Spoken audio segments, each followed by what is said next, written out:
certaines qui sont parmi vous, qui sont des championnes de la Emouna. Moi, c'est comme un muscle, quoi. Je le travaille et ça s'affaisse, je le travaille et ça s'affaisse.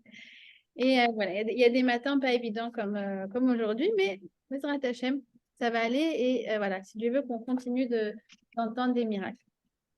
Alors, on était dans le Télim 20, je ne sais pas si vous vous souvenez, c'est le Télim Oui, en temps de danger et de guerre. C'est d'ailleurs oui. très recommandé de le lire en ce moment.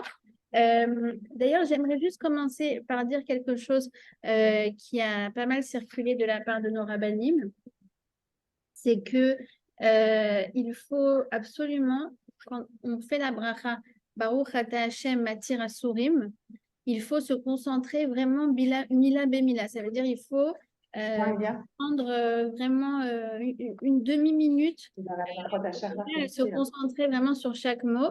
Voilà, nos rabbinim disent que à chaque fois qu'on le dit Bekavana, ça rapproche la libération de nos otages. Voilà. Et évidemment aussi la Hamida, pour celles qui font la Hamida. Alors, Somer Nofelim, Veroferolim, ou Matir Asurim, ces trois choses-là, on a vraiment besoin de les dire avec beaucoup de ferveur. Somer Nofelim, on sait c'est quoi un Nophel. Un Nophel, c'est Dieu préserve un soldat qui tombe. Donc, non, Somer Nofelim, on ne veut aucun soldat qui tombe. Rofer c'est ceux qui sont à l'hôpital. Euh, donc, il faut se concentrer sur Rofer Cholim pour la Refoua Shelema et Matir Asurim, donc c'est pour les otages. Voilà, moi, j'avais pas, en vérité, j'avais pas pensé à ça et je le disais comme à chaque fois, des fois concentré, des fois pas concentré. Mais non, il y a une vraie importance d'avoir une réelle kavana lorsqu'on fait ces 3 mots. D'ailleurs, le Rav, il a ajouté dans ce Matirasorim, il a dit quand on se concentre, il faut dire Akadosh Baruch Ata, Ata Matzata Otam Bashavim, c'est toi qui les as mis. Rak Ata Yakol, Exactement, vous avez complètement raison. Il a dit cette phrase. Oui, c'est une kavana qu'il faut avoir absolument. Ils ne sont pas prisonniers entre les mains du Hamas, ils sont prisonniers entre les mains d'Akadosh Baruch. Voilà.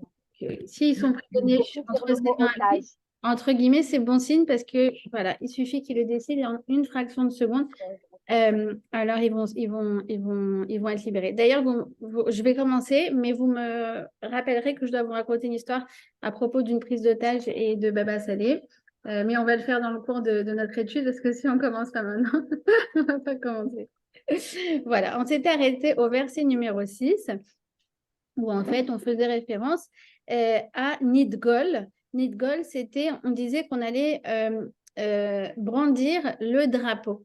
Et vous vous souvenez, en fait, c'était celui qu'on brandit en tant qu'armée d'Hachem, on avait parlé de ça, qu'on le fait en avant, c'est-à-dire qu'en fait, on se projette déjà notre victoire, ce qui accélère notre victoire.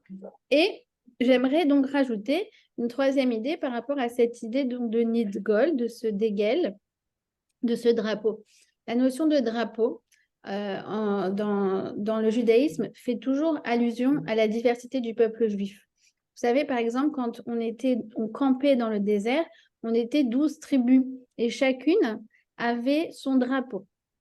D'accord? Donc, c'est quand on est unis, alors être unis, c'est quoi? C'est pas qu'on se ressemble tous, c'est pas être uniforme. Unis, c'est garder notre drapeau, notre spécificité. Mon drapeau, ma manière d'être, ma manière de voir les choses n'est pas la même que la tienne. Chacun a son unicité, chacun a ses spécificités. Et Hachem ne nous a jamais demandé de gommer nos différences, mais de vivre dans l'union, dans l'acceptation de l'autre. D'accord? Et ça, évidemment, que c'est évidemment la clé de la victoire. D'accord? Je vous ai sûrement déjà raconté dans ce cours du dimanche ce que dit la Gemara à propos de l'armée de Achav et de David. Oui? Oui? Non. Non? Bon, j'ai dû la raconter au moins 4-5 fois depuis les événements, mais c'est pas grave. Il faut vraiment l'entendre. C'est la Gemara qui le dit. Elle dit que à l'époque de David, il y avait des néphilotes. Des néphilotes, donc ce sont des combattants qui tombent au combat. En revanche, à l'époque de Achav, c'était un roi, donc un des rois d'Israël. Vous savez, il y avait deux, à l'époque où il y avait deux royaumes, le royaume de Judée et le royaume d'Israël. Et Achav, c'était un roi très, très, très impie. Vous savez, sa femme, c'était Isével, Jézabel en français. Et c'était des gens qui torturaient nos rabbinim, voilà. Et en fait, à l'époque de Achav, eh bien, bizarrement, il n'y avait aucune néphilote. Il n'y avait aucun soldat qui tombait au combat. Et plus que ça, on dit que Achav est un des seuls rois qui a conquis toute la planète. Alors, la Gemara, elle dit, je comprends pas. À l'époque de David, excusez-moi, j'arrête juste les... Voilà. À l'époque de David, c'était tous des grands Talmidei Chachamim, des gens qui étudiaient la Torah, des gens qui étaient versés dans la Torah.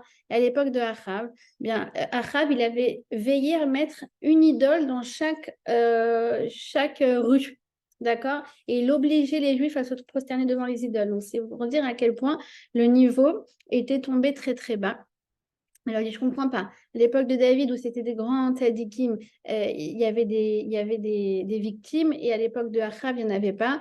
Et la Gemara dit oui. Oui, parce qu'en fait, Achav, ils étaient dans la hardoute.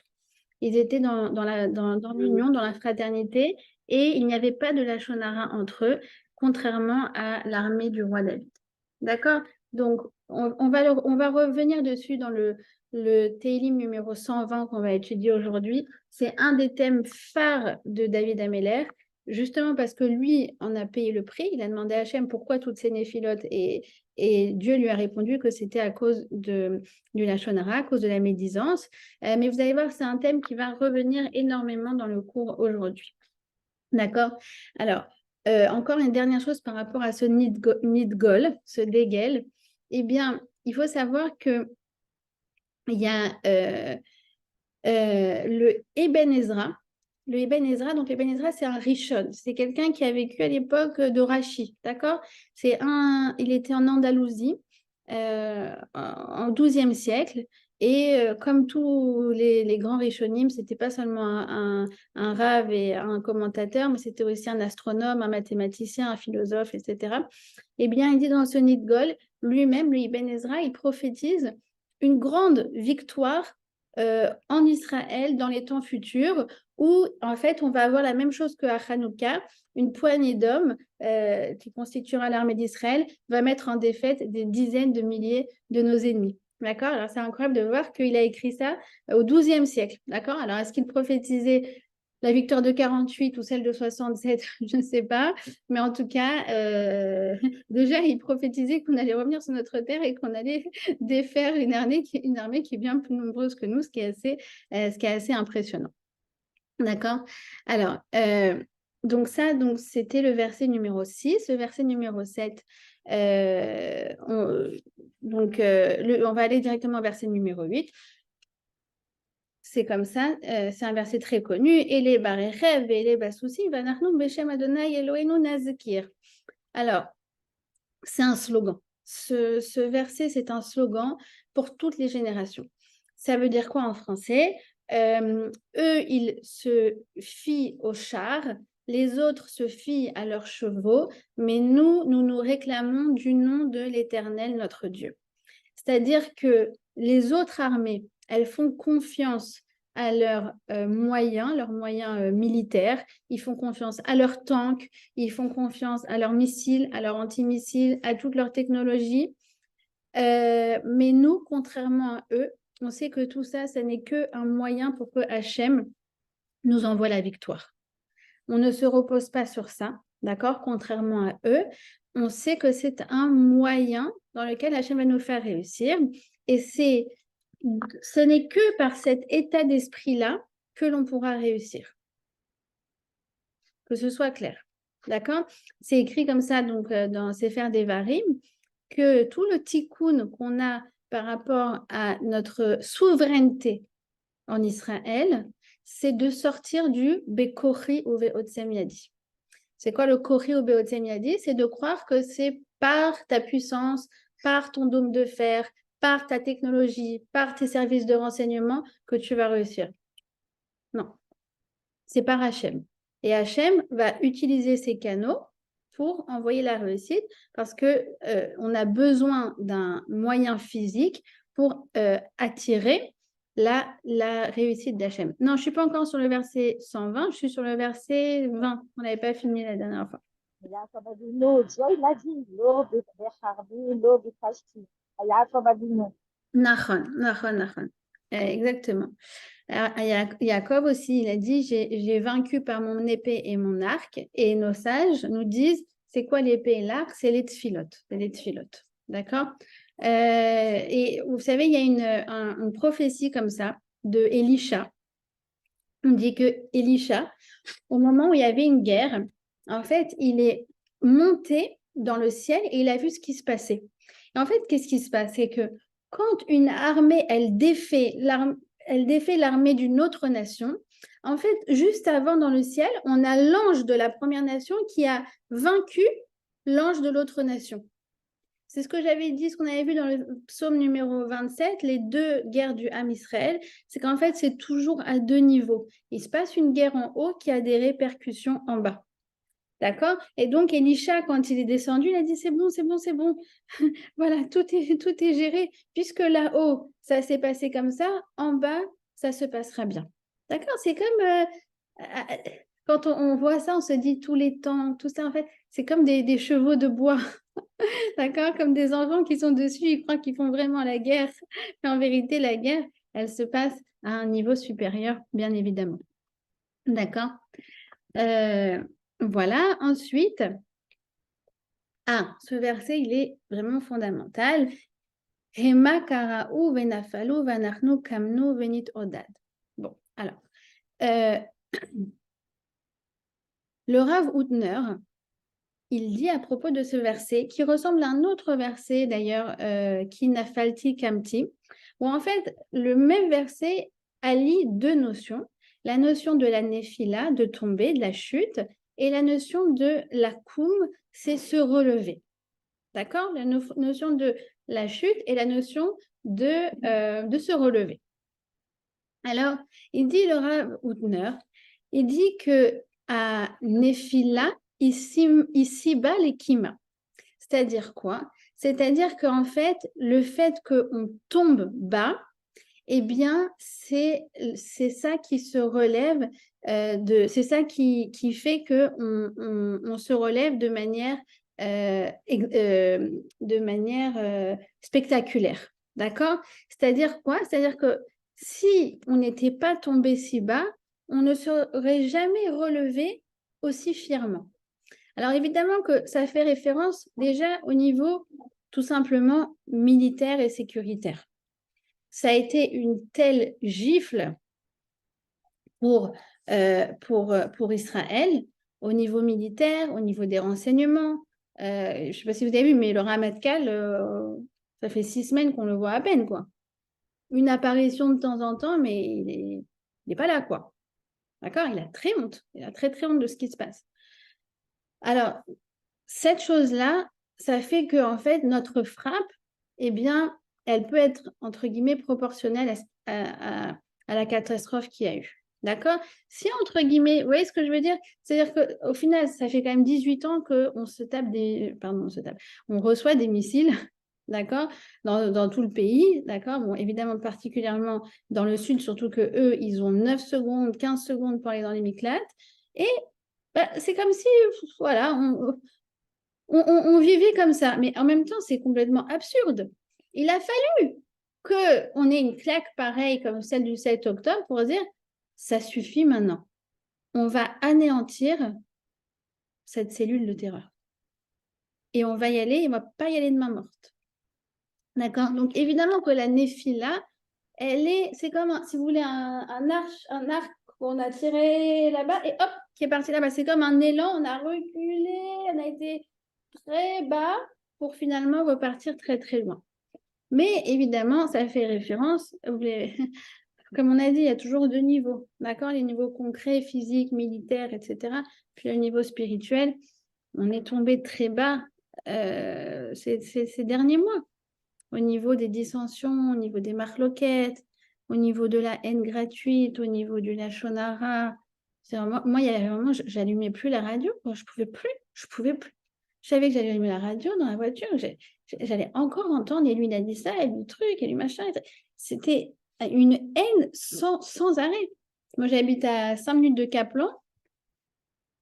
Franchement, ça a été 9 mois de déchirement.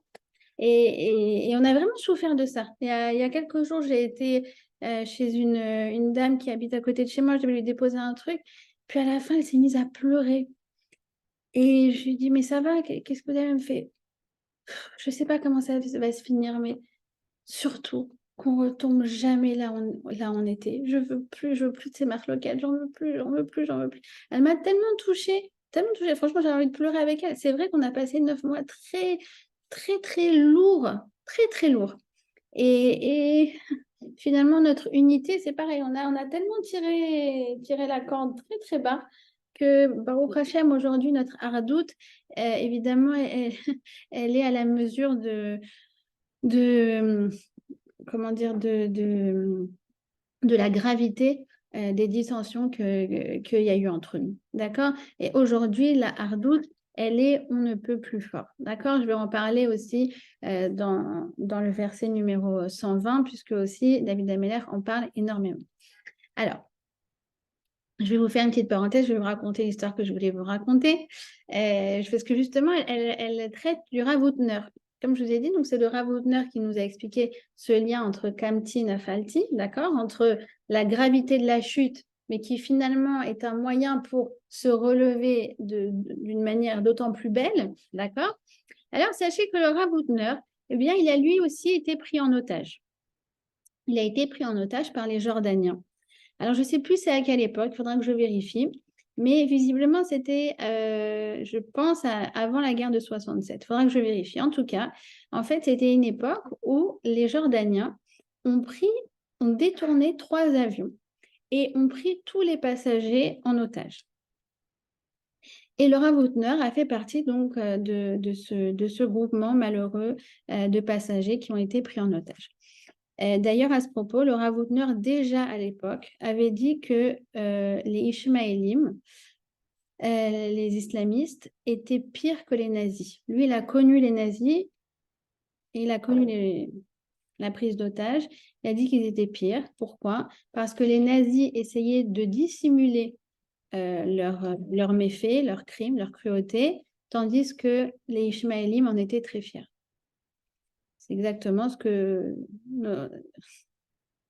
qu'on peut constater, malheureusement. En tout cas, alors qu'est-ce qui s'est passé? Eh bien, c'est que la communauté du Rav Hutner, vous savez, Rav Hutner, celui qui a écrit le Pachad Yitzhak, c'est un commentaire très connu sur le Chumash, eh bien, il avait une communauté, il était aussi rabbin d'une synagogue, et donc les fidèles de la synagogue étaient vraiment terrifiés, et puis ils voulaient absolument faire quelque chose pour libérer leur Rav. Ils ont donc été voir Baba Salé. Alors non, du coup, s'ils étaient voir Baba Salé, c'est après 67, parce que je ne sais pas quand est-ce qu'il est venu s'installer à Netivot. Mais voilà, du coup, ça va vous donner à peu près la période. En tout cas, ils ont décidé d'aller voir Baba Salé pour lui demander une bracha. Ils sont descendus de Yerushalayim jusqu'à Netivot. Vous imaginez, à l'époque, c'était un parcours du combattant pour demander une bracha à Baba Salé pour la libération de Rav Hutner. Et le Baba Salé a refusé de les recevoir. Il était d'ailleurs sacrément en colère. Ils sont rentrés, bredouille, mais ils ne se sont pas laissés démonter. Ils sont venus voir le Rav Mordechai Eliyahu. Et le Rav Mordechai Eliyahu était connu pour être proche de Baba Salé. Vous savez que Baba Salé a sauvé la vie de Rav Mordechai Eliyahu, d'ailleurs, entre parenthèses. En tout cas, quoi qu'il en soit, ils viennent voir le Rav Mordechai Eliyahu, ils disent s'il te plaît, on sait que toi tu es proche de Baba Salé, viens nous intercéder en notre faveur pour qu'il nous reçoive. Il a refusé de nous recevoir. Qu'à cela ne tienne, ils reprennent la route et ils retournent à Netivot. Et le Rav Mordechai Eliyahu dit est-ce que tu peux recevoir mes amis? Ils sont en manque de leur Rav, ils veulent absolument que tu pries pour la libération de leur Rav qui a été pris en otage. Et Baba Salé a dit, voilà pourquoi je ne voulais pas les recevoir. On ne prie pas pour un, on prie pour tous. Donc, on va prier ensemble, mais on va prier pour que tout le monde, tous les otages soient libérés. Et si on prie tous ensemble, je vous donne la garantie qu'ils seront libérés tous sains et saufs avant Rosh Hashanah. Et c'est ce qu'ils ont fait. Et ils ont reçu la bracha de Baba Saleh. Et en fait, qu'est-ce qui s'est passé? C'est qu'il y a eu quelque chose de miraculeux qui s'est passé, où les Jordaniens ont été pris ils ont été pris à défaut sur la communauté internationale, et tout d'un coup, ils ont dû montrer patte blanche. Et donc, en une matinée, ils ont décidé de relâcher tous les otages qui sont tous rentrés sains et saufs à la maison. Et ça s'est passé quand? Ça s'est passé la veille de Rosh Hashanah. D'accord? Donc, Amen pour les, tous, il faut prier pour saluts. tous. Amen et amen. Bezrat Hashem, et Bezrat Hashem, ils vont tous sortir sains et saufs. D'ailleurs, si vous voulez, j'ai la liste des noms de tous les otages. Justement, je me suis dit, après cette histoire, je me suis dit, en fait, il faut tous. Donc, du coup, j'ai réussi à les récupérer. Donc, si vous voulez, je vous l'enverrai. Voilà. Et pourtant Joy, on nous dit de prendre un soldat. Oui, c'est comme on dit, tous pour un et un pour tous. D'accord? Mais en gros, c'est l'idée, c'est pas, comment dire, dans nos prières, on veut inclure tout le monde. Voilà, c'est ça le principe. D'accord? Alors, tu sais quoi? Attends, C'est je te comme, raconte une c'est histoire comme, justement. c'est comme vous savez, les diplomates disent libérer les Italiens. Ça veut dire quoi, libérer les Italiens? Je comprends pas. C'est quoi cette. Vous voyez ce que je veux dire? Donc, pareil, on veut tout le monde. D'accord? On nous dit de Eh prier bien, pour un justement, Joy, je vais te raconter une histoire qui va tout passer justement pour les soldats. Il y a un Talmid Chacham de la Shiva qui est parti voir un soldat qui est blessé. Et le soldat qui lui dit, Alain, tu peux t'arrêter s'il te plaît? Je peux pas. Je dis, Brian, et puis le soldat qui lui dit, quand tu es venu me voir, mais toi, tu n'es pas soldat. Et je dis ça au Talmid Chacham. Le Talmid Chacham lui dit, mais moi, je suis un soldat. Toi, tu te bats Ah avec tes oui, armes, j'ai et moi, entendu. Ouais, j'ai entendu. je prie. Alors, il lui dit, justement, je fais une heure de suite pour un soldat. Oui, Alors, le oui. soldat lui dit, ah bon, c'est qui ce soldat? Tu la connais? Et il Ouais, m'a j'ai dit, entendu. J'ai ok, entendu se retrouver dans la chambre d'hôpital et il a dit, mais si, moi je prie voilà. les soldats et j'ai un nom d'ailleurs et c'est sur lui que je me concentre à chaque fois que j'étudie, à chaque fois que je prie. Et en fait, il s'avère que c'était le blessé à Et qui le il jour où a il a raté l'heure d'étude, c'est là où il a été blessé. Tout à Alors, fait, donc, tout tu à vois fait, que tout à fait. Voilà. Et il y a Cathy qui dit de bien dire Mathira Sourim dans les brachot. Je l'ai dit en tout début de cours, effectivement. D'accord? Et donc, on va terminer. Donc, le dernier verset, c'est quoi? Hachem Oshia Hameler Yaanenu Beyom Koreenu. Donc, ça c'est aussi, c'est un grand slogan pour l'âme Israël. Dieu, tu nous libères le jour où nous t'invoquons. D'accord? Alors, comme je vous ai dit, ce psaume et finalement sa conclusion, il associe deux notions qui sont la souffrance et la délivrance. Alors, ça paraît un peu contradictoire parce que justement, quelqu'un qui est en souffrance, quelqu'un qui est en danger, quelqu'un qui est en détresse, on a l'impression que sa délivrance, son bien-être est très très loin de lui. Or, nous, dans notre Hashkafa juive, on dit ah non, au contraire. Plus quelqu'un est dans la souffrance, plus en fait, sa délivrance est proche. Pourquoi c'est comme ça? Regardez comment c'était en Égypte, par exemple. Comment on a été libéré d'Égypte? On était, je vous rappelle, à un niveau très, très bas. Très, très bas. On a parlé de ce qu'il faisait dans cette fête à Réhim, et oui, les rave parties, ceci, cela. Mais en Égypte, on était à moins 49 degrés d'impureté. Et Moshe Rabbeinu, quand il est arrivé, il a eu peur. Quand il était en Midian, quand Dieu lui a dit, maintenant tu vas aller pour libérer mon peuple. Il était en Midian, il était parti d'Égypte depuis 40 ans. Il ne savait plus à quoi il ressemblait le Ham Israël.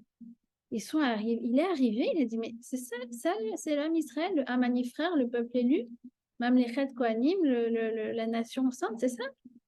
Et à tel point que quand il a dit, je suis venu vous libérer, Lo Shamu Mikotzer Ruach, ils l'ont même pas écouté. Ils étaient à un niveau tellement loin de s'imaginer une délivrance et une autre vie, Eretz Israël et recevoir la Torah. Mais de quoi tu parles? De quoi tu parles? Comme malheureusement des gens à qui je parle, mes voisins, des gens, quand je travaille en bureau, des gens en travail, je leur parle de la Géoula, ils me disent Ma at meshiristik, meshiristit. Tu es, ils appellent ça comment on dit, messianique, je ne sais pas comment on dit en français. Et pour eux, c'est quelque chose de très, très mal vu. D'accord? Et tu leur dis, mais non, mais c'est notre histoire, c'est la Géoula. Ils n'ont rien voulu entendre, tellement ils étaient loin de toutes ces idées de Géoula, de Beth Amikdash, de Mashiach. Mais de quoi tu me parles, quoi? Et ils étaient écrabouillés, et au niveau physique, c'est vrai, mais au niveau aussi spirituel. Et qui est-ce qui les a fait sortir d'Égypte? Regardez dans la Haggadah, à quel moment Dieu va Ishma être collé nous? Quand est-ce qu'il a entendu notre voix? Quand il y a marqué Hashem. Quand on a crié. Il y a des moments où on n'a même plus les mots. On n'a même plus le Ishuvadaat, la possibilité de réflexion. Il ne reste plus rien. Il reste une chose, c'est les cris. Et c'est ces cris qui vont être le moyen de notre délivrance. Moi, c'est quelque chose sur lequel j'arrête pas de prier, vraiment. Je t'en prie, Hachem, tous ces cris qui ont été prononcés, ceux qui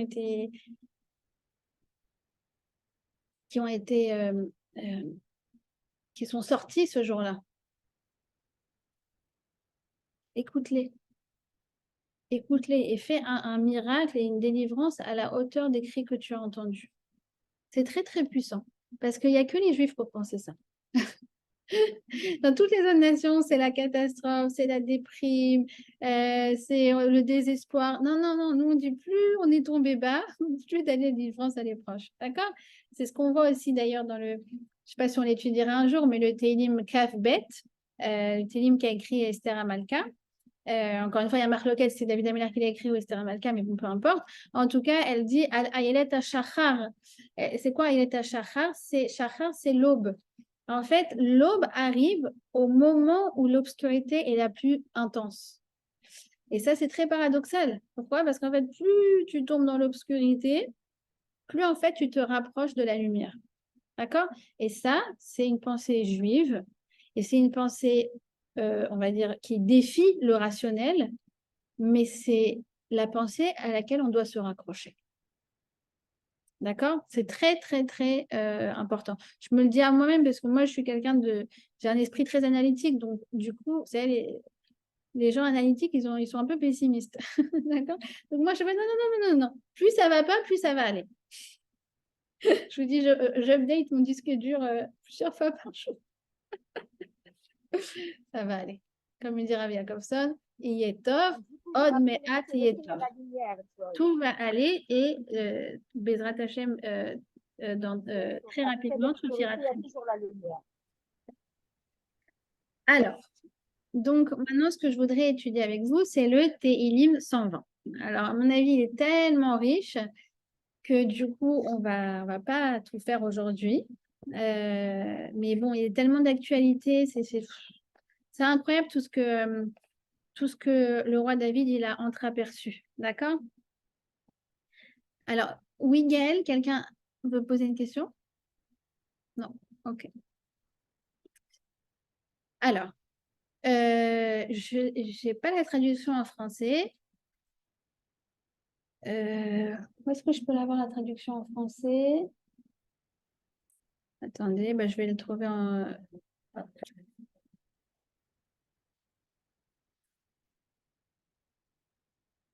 Voilà, alors.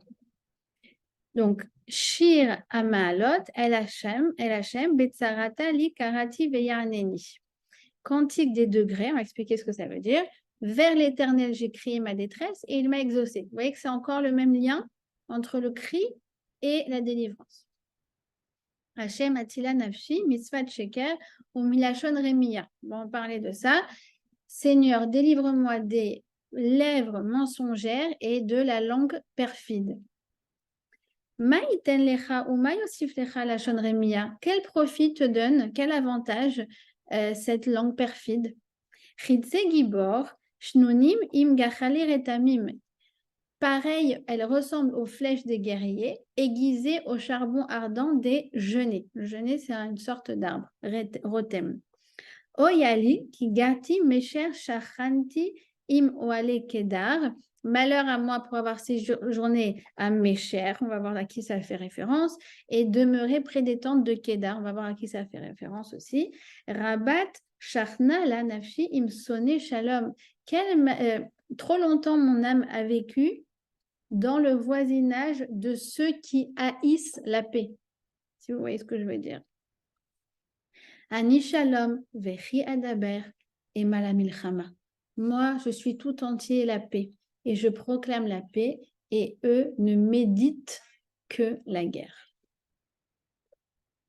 Bon, je pense que déjà c'est assez explicite, sans l'avoir même étudié. Bon, alors, ce verset, ce Télim, donc, c'est le premier d'une série de 15 Télim qui commence par Shir Amalot. D'accord? Ça va du 120 au 134.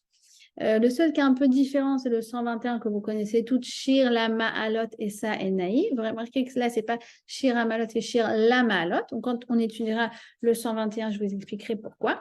En tout cas, quoi qu'il en soit, Shir Ma'alot, Ma'alot, ça veut dire escalier. Ça veut dire démarche. D'accord?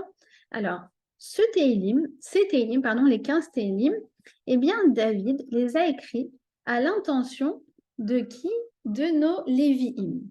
Dans le Beth Amikdash, il y avait entre le parvis d'Israël et le parvis des femmes, entre, si vous voulez, on dirait aujourd'hui l'Aezrat Nashim, l'endroit réservé aux femmes dans la synagogue et l'endroit réservé aux hommes, il y avait 15 marches.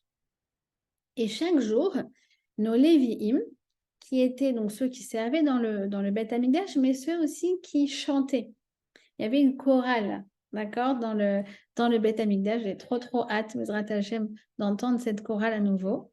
Eh bien, il montait chaque jour, à chaque marche qu'il montait, il disait un de ces 15 Téhilim. D'accord, donc première marche, il dit celui qu'on étudie. Ensuite, deuxième marche, il dit le suivant. Comme ça, 15 fois. J'aimerais, avant qu'on rentre dans les détails de ce Téhilim, j'aimerais un petit peu m'attarder sur cette notion de 15. Parce que le 15, c'est un nombre très, très, très fondamental dans la Torah. C'est en fait Yud-Ke. Yud-Ke, ça fait 15. Et Yud-Ke, c'est la Shrina. C'est quoi la Shrina? C'est la force divine qui nous fait réussir. D'accord? Comme on a dit tout à l'heure, on a nos chars, on a nos services de renseignement, on a le dôme de fer, on a tout ça. Et tout ce qu'il nous faut, en fait, tout ça, c'est des moyens pour attirer pour attirer la présence d'Hachem, celle qui nous fait réussir. C'est la force divine qui nous donne la réussite dans ce qu'on entreprend. Ce nombre de 15, on remarquera que c'est un nombre important aussi dans le couple. Pourquoi? Parce que, alors déjà, c'est intéressant de voir que pour une femme, pour arriver jusqu'au mikvé, d'accord, elle a 15 étapes, d'accord? Ce sont en fait toutes les vérifications qu'elle doit faire, celles qui savent. Elle doit faire 15 vérifications pour arriver jusqu'au mikvé, d'accord? Donc, encore une fois, on trouve ce lien entre le masculin et le féminin. Tout comme ça relie le masculin et le féminin dans le Beth Amikdash, ça relie le féminin et le masculin dans le couple.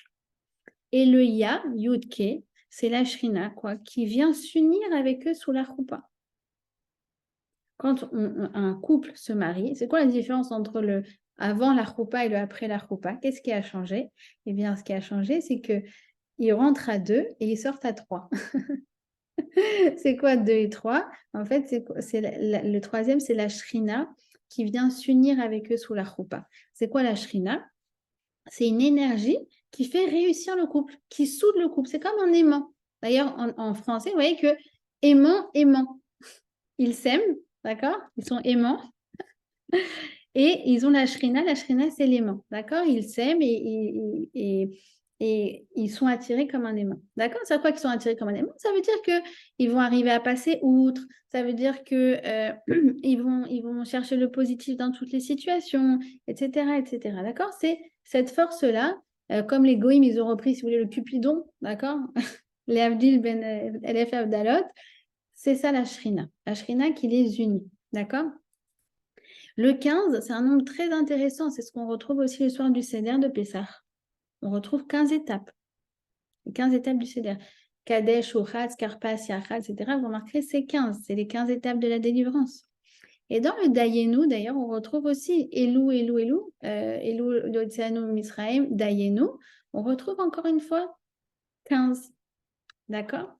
Pourquoi? Alors, il explique le Maharal que c'est en fait, on a dit 15, c'est le nombre qui nous fait réussir. D'accord? Et il dit, en fait, il y a 15 fois Ilou Vedayenu. C'est quoi Ilou? Ah, tu sais, même si tu ne m'avais pas fait ça, ça m'aurait suffi. C'est le fait d'être satisfaite de ce qu'on a. D'accord? Pardon, excusez-moi, ça c'est Dayenu. Dayenu, c'est le fait d'être satisfaite de ce qu'on a. Et Ilou, c'est ah, j'espère qu'il y aura ça. Alors, il dit le Maharal, en fait, c'est ces deux choses-là en même temps, Ilou et Dayenu, d'accord? C'est Ilou, je veux, et Dayenu, c'est non, je suis contente de ce que j'ai. L'union des deux, c'est ça qui nous fait réussir. Je m'explique. Il dit comme ça, il dit que, en fait, Ilou, c'est par exemple, par rapport à la Parnassa. Alors, je suis contente de ce que j'ai, mais en même temps, j'ai de l'ambition. D'accord? Pareil dans le couple. Dans le couple, ok, je passe outre, ok, j'accepte, mais en même temps, je veux un couple qui réussisse. Je veux encore plus d'amour, je veux encore plus de complicité. Alors en fait, ces deux choses-là ensemble sont la clé de la réussite. Pourquoi? Parce que si on est toujours content de ce qu'on a, ben en fait, on n'entreprend rien dans la vie, que ce soit au niveau de la parnassa, que ce soit au niveau du couple, que ce soit au niveau de l'éducation. D'accord? Ah ben non, mes enfants, ils sont bien comme ils sont. Je suis coupée à la Vicana. Voilà. Non, on veut mieux, on veut plus. On veut... D'accord? Et en même temps, si on n'est que dans non, mais ça va pas, il faut qu'il soit mieux, il faut qu'il fasse plus, etc., ben en fait, on est tout le temps, tout le temps, tout le temps frustré. Et c'est contre-productif. D'accord? Vous voyez à quel point ce nombre de 15, il est très, très riche. D'accord? Et une dernière chose, c'est quoi? C'est que, excusez-moi, ce que j'ai dit, c'était le Rav Boyer qui l'expliquait. Ce que dit le Maharal, il dit c'est la clé de 15, c'est la clé de la réception de la Torah. Pourquoi? Parce que 15, il dit c'est 7 plus 8. 7, c'est ce qui est rationnel. Ça, dans la Torah, c'est ce qui symbolise ce qui est rationnel, c'est le 7, d'accord? Et le 8, c'est ce qui est au-dessus, c'est ce qui n'est pas rationnel. Alors en fait, pareil, la Torah, il y a je l'accepte de manière irrationnelle. Ça veut dire, c'est Naase Venishma. Ok, je fais, mais je conditionne pas mon action au fait d'avoir compris. Je n'ai pas besoin que tu m'expliques tout le tenant, les aboutissants de toutes les halachot. Je les prends sur moi. Ça, c'est la force du juif. Et en même temps, le 7, c'est essayer de comprendre, essayer de rendre les choses sensées, essayer de comprendre pourquoi cette Torah elle est bonne pour nous. C'est le nishma. D'accord? Donc, vous voyez que ce 15, c'est un nombre dans le judaïsme, en fait, c'est le secret au niveau, j'ai envie de dire, kabbalistique. D'accord? C'est le secret de toute la force, de toute la réussite. D'accord? Alors, on commence. Shira Malot El Hashem Betzaratali Kerati Veyaneni. Donc, j'ai appelé l'Éternel dans ma détresse et il m'a exaucé. Alors, c'est intéressant de voir que David Ameller, il parle de sa détresse. Mais David Ameller, il a eu plein de malheurs. D'accord? On a déjà vaguement parlé dans le premier cours, mais il a été poursuivi, pourchassé par son beau-père. Il a son fils Son fils a fait un coup d'État contre lui et a fomenté une révolte et cherchait à le tuer.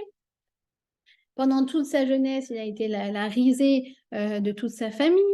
Enfin, vraiment, il y a marqué dans le Zohar d'ailleurs qu'il n'a pas eu un jour sans malheur, David. Et bizarrement, au lieu de dire tsarotai, mais malheur, il utilise le mot tsarata, ma détresse.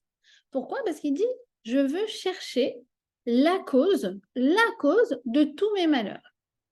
Et ensuite, qu'est-ce qu'il va parler? Il va parler de Lachon Rémia. Lachon Rémia, c'est la langue perfide, c'est la mauvaise langue. Il dit la source de toutes les détresses, de tous les conflits, de tous les malheurs, c'est la mauvaise langue. C'est le Lachon Hara, c'est le plus destructeur dans nos vies. Et on le sait. On le sait que c'est à cause de Lachon Hara que le deuxième Beth Amikdash a été détruit, qui n'est toujours pas reconstruit. On sait à quel point le Lachon Hara, c'est quelque chose qui, en fait, c'est pas que ça provoque nos malheurs. Je vais vous expliquer c'est quoi le principe du Lachon Hara. C'est comme ça. Lorsque Dieu a fait une alliance avec Abraham, c'est écrit comme ça, explique Rav Pinkus, que normalement, à partir de cette alliance, Hachem aurait dû être sourd aux arguments du Satan. L'accusateur, le Satan, ce qu'on appelle aussi le Katrégor, celui qui nous accuse, oui, regarde, ils ne font pas la Torah les mitzvot, regarde, ils sont dans la dissension, regarde ceci, regarde cela, regarde tout ce qu'ils font de pas bien. Eh bien, normalement, à partir de cette alliance entre Abraham et Hachem, toute la descendance de Abraham aurait dû être imperméable aux arguments du Satan. Or quoi? Lorsque un juif ouvre la bouche pour dire du mal d'un autre juif, alors ça permet au Satan d'ouvrir sa bouche sur le Ham Israël. Et si nous, on ferme notre bouche, lui-même ne peut rien dire. Donc, même si on a un paquet de Averot, un paquet de comment on dit Averot en français? De péchés, mais De faute. de Ouais, fautes. De fautes. Même si on a un paquet de fautes, il faut savoir qu'on n'est jamais puni tant que le Satan n'a pas ouvert sa bouche. C'est Rav Pinkus qui dit ça. Et c'est pour ça que quelqu'un qui sait se taire, il y a marqué que celui qui est bolem piv béchat marloquet, celui qui ferme sa bouche au moment des disputes, alors le monde repose sur lui. Pourquoi? Parce qu'en fait, grâce au fait que lui ferme sa bouche, le Satan ne peut pas nous accuser. Et rien ne peut nous arriver. Vous avez compris? Donc, voilà. Alors, il dit, sauve-moi de... Alors, il dit, Sfat Sheker, les lèvres mensongères, et Lachon Remia. Donc, on a l'impression que, en français, la mauvaise langue. On a l'impression que c'est un peu pareil, d'accord? Lèvres mensongères et mauvaise langue. D'accord? Alors déjà, non. Parce que, en fait, ça veut dire quoi, lèvres mensongères et mauvaise langue? Ça fait allusion à deux choses dans la Torah, ce qu'on appelle Motsi Shemra et la Shonara. En français, c'est la calomnie et la médisance. C'est quoi la différence? La calomnie, c'est des choses fausses qu'on dit à l'encontre d'une personne. Et la médisance, ce sont des choses vraies, mais négatives, péjoratives, que l'on dit à l'encontre d'une personne. On pourrait dire, mais attends, mais c'est pas du tout la même chose d'inventer ou de dire des choses vraies péjoratives. Il faut pas exagérer, il faut pas mettre sur le même plan. Je vais vous dire une chose, la Torah, elle met ça quasiment sur le même plan. Que ce soit vrai ou que ce soit faux. Et des fois, il y a des gens qui disent du Lachon Hara. Et tu dis, mais non, mais on peut pas dire ça. Mais c'est vrai. Non, mais ça change rien. Ça s'appelle du Lachon Hara. J'ai pas dit que c'est faux. Je m'en fiche d'ailleurs, c'est vrai aussi, c'est faux. On ne dit pas des choses péjoratives sur une autre personne. Ça ne change rien. D'accord? Donc pour nous, la calomnie, la médisance, ça fait partie vraiment du même, c'est quasiment la même dimension. On s'en fiche que ce soit vrai. Mais alors vraiment, on s'en contrefiche. À partir du moment où, c'est quoi la définition du Lachon Hara? C'est quelque chose de péjoratif ou préjudiciable. D'accord? C'est quoi péjoratif? C'est de dire quelque chose de négatif. Et d'ailleurs, il faut faire attention parce que des fois, des choses que nous ne paraissent pas forcément négatives, mais qui le sont, à l'oreille de celui de notre interlocuteur. Je me rappelle une fois, par exemple, il y avait une personne qui m'a dit: ah oui, ces gens-là, ce sont des idéalistes. Alors pour moi, quelqu'un d'idéaliste, c'est pas forcément positif. Moi, pour moi, il est idéaliste. C'est quelqu'un qui n'a pas les pieds sur terre. Et après, je me suis dit, mais elle disait ça en positif pour me dire que c'est des gens idéalistes, positifs, etc. Mais moi, si vous voulez, ma sensibilité à moi, c'était quelque chose qui n'était pas positif. D'accord? Pour dire que, voilà, il faut faire attention à ce qu'on dit. D'accord? Donc ça, c'est quelque chose de péjoratif, d'accord? Et préjudiciable. Et bien, préjudiciable, c'est quelque chose qui pourrait causer un tort à mon prochain. Alors, le grand exemple du Chafetz Chaim, c'est quoi? C'est de dire: ah, mais ces gens-là, ils sont tellement généreux, ils adorent recevoir à Shabbat, etc., etc. Bah, du coup, ça va attirer, entre guillemets, les piques-assiettes. D'accord? C'est l'exemple qui donne le Chafetz Chaim. Alors, Moti Shemra, oui. Ok, alors, donc, il dit, David Ameller, en fait, il fait deux demandes. Il dit, d'abord, je ne veux pas, protège-moi du Lachon Hara, que moi, je n'en dise pas. Il y a d'ailleurs une très belle prière qui a été composée par le Chafetz Chaim, qu'on peut dire même tous les jours. Il y avait une époque où je la disais tous les jours, mais ça fait longtemps que je ne l'ai pas ressortie. Elle était accrochée chez moi avant.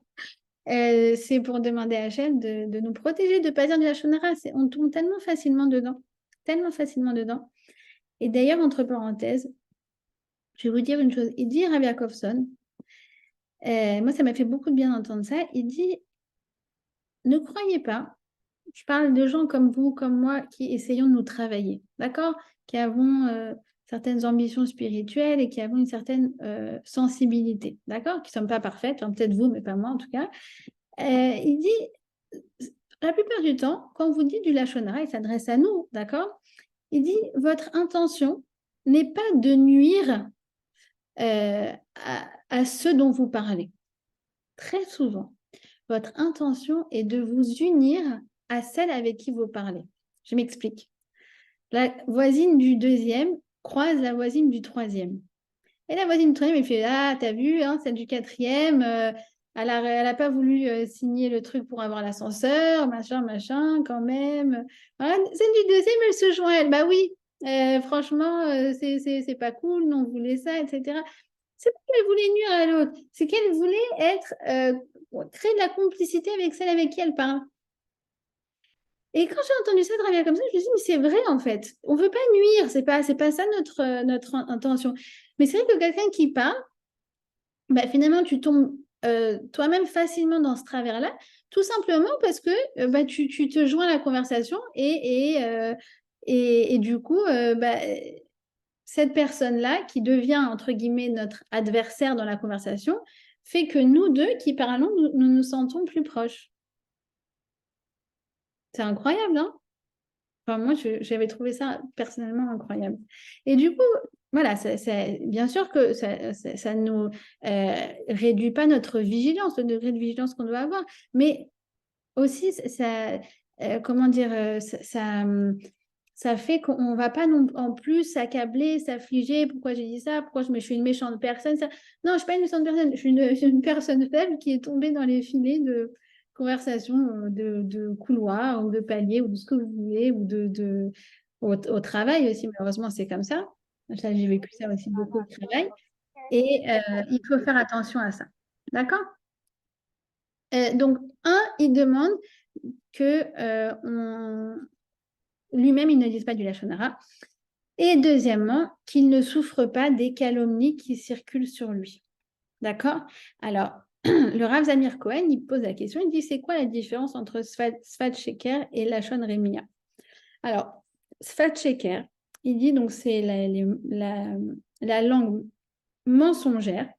Il dit, c'est des choses qu'on dit sur toi, mais en retour, tu peux te défendre et dire que c'est faux et le prouver.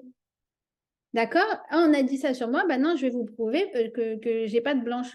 J'ai un alibi, j'étais pas là ce jour-là, je ne fais pas des choses comme ça, etc. D'accord? Ça, c'est en fait la calomnie. Bah, finalement, parfois, c'est plus facile de s'en défaire. Il dit, c'est quoi le deuxième, la Rémia? C'est les hypocrites. C'est ceux qui parlent de toi dans ton dos.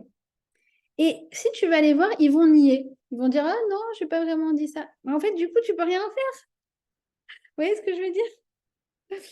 Alors, c'est pareil, en fait. On vit ça en ce moment. En gros, il y a quoi? Il y a eux, c'est des menteurs. D'accord? On sait que c'est des menteurs. Mais, entre guillemets, il y a une logique à ça. Ils font de la propagande. Donc, il y a du mensonge. Donc, qu'est-ce qu'on a à côté? On a Dover Tsahal, le porte-parole de Tsahal, qui dit, regardez, ils ont toujours dit que Shifa, c'était un hôpital. Hein. Regardez, on va vous montrer les armes, les trucs, les machins. Hein. Donc, tout d'un coup, bah, il y a du répondant. Je peux prouver que ce que eux ont dit est faux. D'accord? C'était pareil avec l'histoire du missile. Le missile qui est tombé sur l'hôpital au tout début, la première semaine. Ils ont envoyé un missile. Ils savent tellement pas viser que c'est retombé sur l'hôpital. D'accord?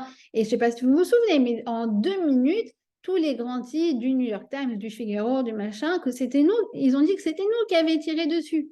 D'accord? C'est une catastrophe, un truc pareil. Et je ne sais pas si vous avez remarqué comment on dirait que quand vraiment le vent a tourné pour ce missile, le vent a tourné pour notre image. En tout cas, quoi qu'il en soit, ben non, à un moment, on a montré, on a prouvé. Maintenant, regardez, on a les caméras, on a les enregistrements, on a ceci, on a cela. D'ailleurs, ils sont très, très bons. Vraiment, je les félicite Dover Tsahal, je les félicite vraiment le porte-parole parce qu'ils font un très, très bon travail pour prouver leur bonne foi. D'accord? Moi, je pense qu'on n'en a pas besoin, mais finalement, je vois par rapport à 2009 et à 2014 où ils n'ont pas fait ce travail-là, bah, du coup, ça nous s'est joué contre nous parce que finalement, on avait un peu les pieds et poings liés à cause de l'opinion publique dans le monde. D'accord? Là, franchement, Baruch Hashem, ils font un super, super, super travail. Vraiment, Dieu leur donne beaucoup de hatzlacha. En tout cas, c'est pareil. Donc, eux, on sait que c'est des menteurs et donc on peut se défendre, on peut prouver. Le problème, c'est quoi? Ben, c'est tout ce qui est désinformation et manipulation de certains médias. D'accord? J'ai regardé une explication sur la chaîne Chauffard où, en fait, il expliquait la propagande du journal Le Monde. Et en fait, c'est assez impressionnant de voir comment c'est pernicieux. Ils utilisent des témoignages sélectifs, ils en omettent certains, ils utilisent une terminologie, vous savez, les colons, les machins, les trucs. C'est incroyable de voir, si vous voulez, vous pourrez le regarder. Ça s'appelle Décryptage, je crois, d'un reportage du Monde sur la chaîne Chauffard. Et en fait, c'est fou de voir comment, en choisissant ça, et ça, et ça, et ça, un quart d'heure après avoir regardé le reportage, quelqu'un qui voit ça ne peut que se ranger du côté des Palestiniens. Et tu peux rien faire. Tu peux rien faire. Tu peux pas dire, comme nous, on fait avec Dover Tsahal, mais regardez, ils ont dit ça, c'est faux, on a les trucs. Non, c'est tellement pernicieux que du coup, tu peux rien faire. Tu peux rien faire. En fait, il faut savoir une chose. C'est que on a toujours eu dans notre histoire et dans le judaïsme, on a toujours eu deux formes d'antisémitisme. Le premier, c'est quoi? C'est l'antisémitisme physique, d'accord? On s'attaque à notre corps. C'est comme à l'époque de Pourim. Il a voulu tuer tout le monde, vieux, jeunes, hommes, femmes, Beyom et Chad en une journée. D'accord? C'est l'antisémitisme aussi des nazis. D'accord? Ça, c'est la première forme d'antisémitisme. C'est ceux qui s'attaquent à notre corps. On a ceux qui s'attaquent à notre âme. C'est quoi? C'est ce qu'on célèbre à Hanouka.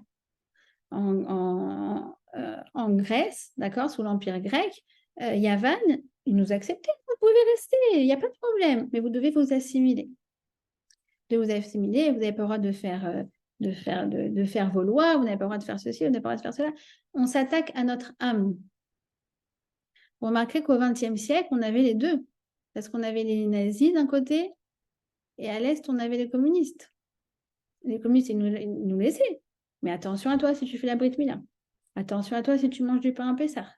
C'est 10 ans de goulag hein, pour une Brit Mila. Et d'ailleurs, ça a duré 3 générations. C'est énorme, 3 générations. C'est-à-dire qu'on s'est retrouvé avec des gens dont même les grands-parents avaient été déjà coupés de la Torah. D'accord?